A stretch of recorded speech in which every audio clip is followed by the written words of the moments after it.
I'm Jenny Estrada and I want to share you about how's my life and what I want in the future. Nag-uumpisa pa lang ang journey ko sa college is ang dami ko nang iniisip. Siyempre, una na dyan financial. At kung karapat-dapat pa ako sa course ko. Honestly, hindi ko alam kung saan ako magaling.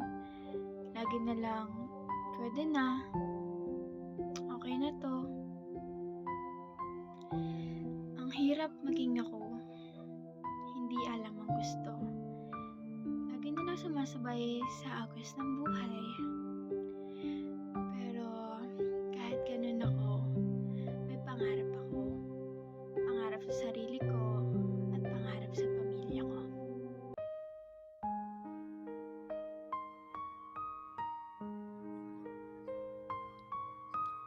The pressure of life is so real. Sa mundong ito, ako'y naglalakbay.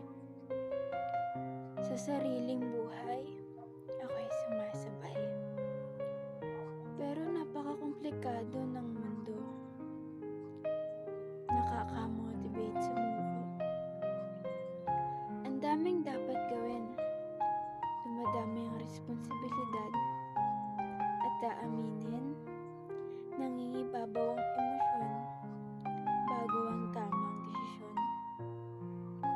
At patuloy nangangarap para may tahakin ng buhay ko. Pangarap para sa buhay na gusto ko.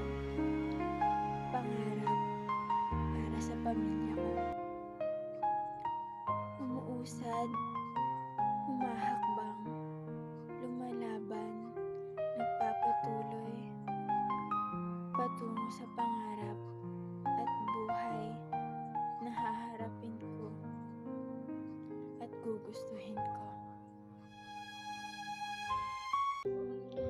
Pangako ko sa sarili ko na lagi ako magtitiwala sa kanya.